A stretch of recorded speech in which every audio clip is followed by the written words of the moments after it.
In this presentation, I'm going to present to you some of the questions that were asked in the subject Services Marketing, the exam of June 2022, as examined by the Zambia Institute of Marketing. I am also going to present to you how students could have attempted those questions and how best students could have given their answers. My name is Savoy and I tutor. I invite you to subscribe to my YouTube channel, Captain 37. The 37 is in numbers. So Captain 37 is the name of the YouTube channel, and my Facebook page is Marketing Study in Zambia. Let's get started.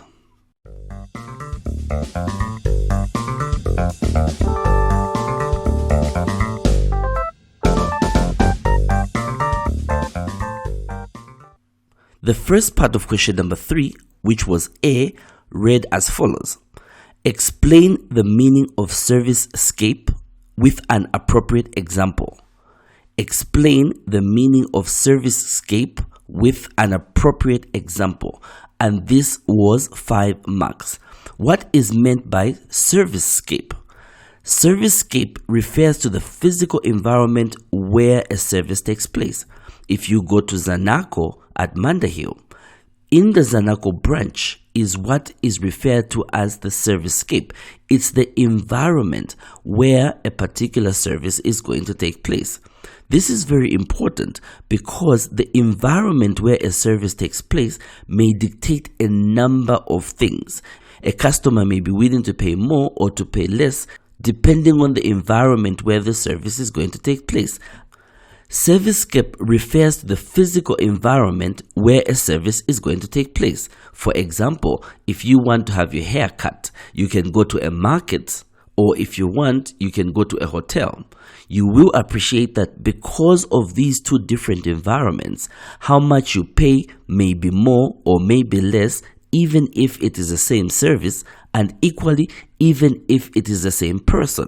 For example, if you go to a hospital, a private hospital, you may find that the consultant that you will pay at that particular private hospital is the same consultant who you're going to pay at a public hospital. The difference is the environment.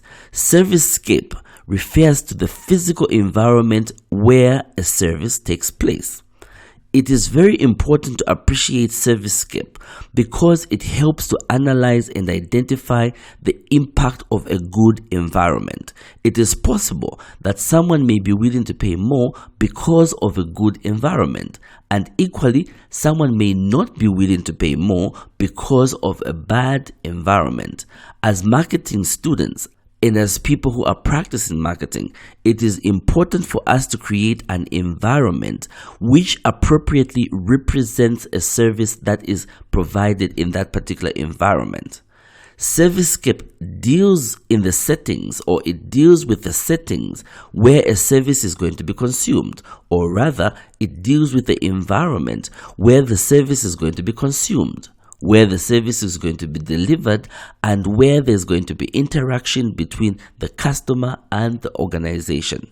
So 5 marks is what was accorded to this particular question, requiring students to explain the meaning of SERVICESCAPE and giving an appropriate example. And so to repeat, SERVICESCAPE refers to the physical environment where a service takes place. It is important to appreciate this because SERVICESCAPE can help analyze and identify the impact of a good environment. SERVICESCAPE deals with that particular environment where a service is going to be consumed and delivered. This environment is important because it must appropriately reflect or represent the nature of the service that is going to be provided. Let's move on to the second part of question 3. Which is part B, and part B was asking students, as a marketer, explain with examples the following terms that are important in service environment. As a marketer, explain with examples the following terms that are important in service environment. Number 1, spatial layout and functionality. Number 1, spatial layout and functionality. Number 2, signs, symbols, and artifacts. Number 2, signs, symbols, and artifacts. Number 3, ambient conditions. Number 3, ambient conditions. Students were expected for 5 marks of each one of these 3 to explain with examples what each one of these 3 means. And we shall go ahead and start by talking about the spatial layout. That the spatial layout is about the physical aspects in the environment where the service is going to take place. If you walk into StanChat, you notice that the way the tables have been put, the way the chairs have been put, is different to how those are put in a classroom environment. It is also different on how a chair and a bed may be put in a hospital. How these things are placed may actually have an impact on how a customer is going to think or how they feel they're going to be treated. If, for example, there's a table in between a customer and a service representative, that may to some extent be a barrier, which is why some banks actually have a layout where the service representative and the customer are sitting right at the same side and facing each other. That creates some room of interactivity, some room of closeness, which may require or which may motivate a customer to be able to open up and share whatever it is that they may want, or indeed a complaint that they may want to lodge. So spatial layout is about how the chairs, the computers, and the equipment are placed around, and also the size, direction of those particular objects. For example, once more, if you and me are sitting right opposite to each other and there's a longer table, or rather a higher table in between us, that may serve as some form of a boundary.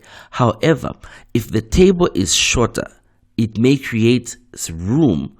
If the table is shorter, it may create room for you and me to interact much more closely compared to if the table is higher. So spatial layout is just simply about how you put your chairs and how you put your tables and how you put your equipment.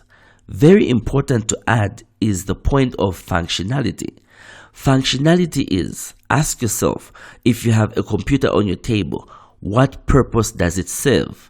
If you have got other things that you've placed close by or right there where you're interacting with customers, what functionality or what purpose do they serve in attaining customer or achieving customer satisfaction? Everything that you place where you are dealing with a customer must be for a purpose. So for example, you may have a chat, a physical chat, or you can have a display of your products right close to or right next to you. The functionality that would serve is that it would be a point of reference. If you're telling customers about the different types of mobile phones you have had, you'll be able to tell the customer and demonstrate and show the customer that that mobile phone you see was the make of 2019, and this one 2021, and this one 2022. So it serves a function. Whatever you place close to where you are must serve a purpose, and this is the point of functionality. The second part of this question required students to explain signs, symbols, and artifacts. I'll start with signs. A sign is a communication element that would, for example, guide someone in which direction they ought to go to get to their desired destination. For example, someone may want to go to the ATM. Now, to guide them of where the ATM is, you can use signs such as arrows. It is very important that those signs are clear and that the customer can simply follow them to get to where they're going, especially in a service industry where there may not be an actual service attendant and the customer would be able to find their way to get to where they want to go. So signs are basically elements of communication. Symbols, on the other hand, symbols are elements that are representative of something. For example, a cross. When you see a cross, one of the things that would come to your mind is that there's a hospital close by. Or indeed, a cross could refer to a cemetery depending on the design of that particular cross. So you see, it is very important that the correct symbol is used to represent or reflect the correct meaning. If a wrong symbol is used, it may lead to misunderstandings and misinterpretations, and also could lead to people, customers, not wanting to partake of your particular product. They may actually make memes of it, they may make fun of it, and your service may not be considered in the seriousness in which it ought to be considered. So use the correct and appropriate symbols to represent your product, to represent your company, or as a representation of what you may actually be seeking to communicate. The third part of this particular question was on artifacts. Artifacts are physical objects that are symbolic of specific characteristics or values. I want you to think of the Freedom Statue here in Lusaka. The Freedom Statue is an artifact. It is a physical object. It represents the strength of a people, their will to fight and unbound themselves from slavery. It is an artifact, a physical object that is symbolic of specific characteristics or specific values. It could be an artifact, could be a picture of the founder of a business. It could be a picture, or it could be words of that particular founder inscribed on wood. What is important for you to remember is that an artifact is a physical object. This physical object has got a meaning. It stands for something, and it could stand for strength, it could stand for honesty, it could stand for truthfulness, it could stand for innovation, it could stand for anything that you intended it to communicate as being representative of. So to repeat, artifacts are physical objects that are symbolic of specific characteristics. Remember that you can access more of these lessons on the YouTube channel Captain 37. 37 is a number, 37. So you search Captain 37. I invite you to subscribe. I also invite you to like and follow my Facebook page, Marketing Study in Zambia. My name is Savoy, I tutor, and I invite you to WhatsApp me in case you may want us to talk about private lessons that you may be interested in as an individual. Let's proceed and address the third part of this question, which was on ambient conditions. Ambient conditions. Ambience.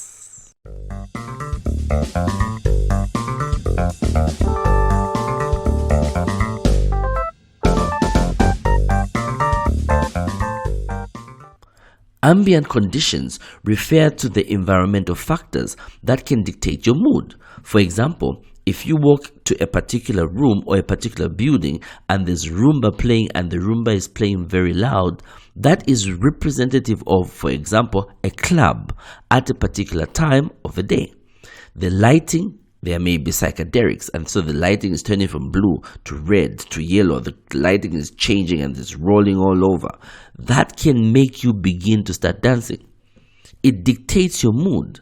And it is the exact opposite of what would happen if, for example, you walk in a room and there's some kind of music that is playing, like the music that you find in hotels.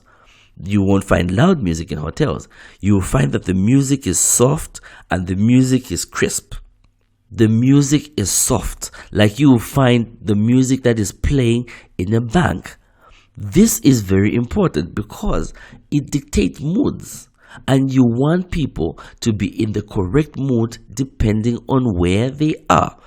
This is very important because the ambience does indeed have an impact on how someone's mood is going to be, or what their mood is going to be, and what you want them to do based on the mood that you have created. Therefore, it is important, ladies and gentlemen, that you have to be mindful of the music that you play, the environment that's created as a result of the lighting, and also you must be appreciative of other elements or other factors that indeed can have an impact on the service that you are providing. And therefore, you should not forget the importance of spatial layout and functionality, signs, symbols, and artifacts. I'll see you in the next lesson.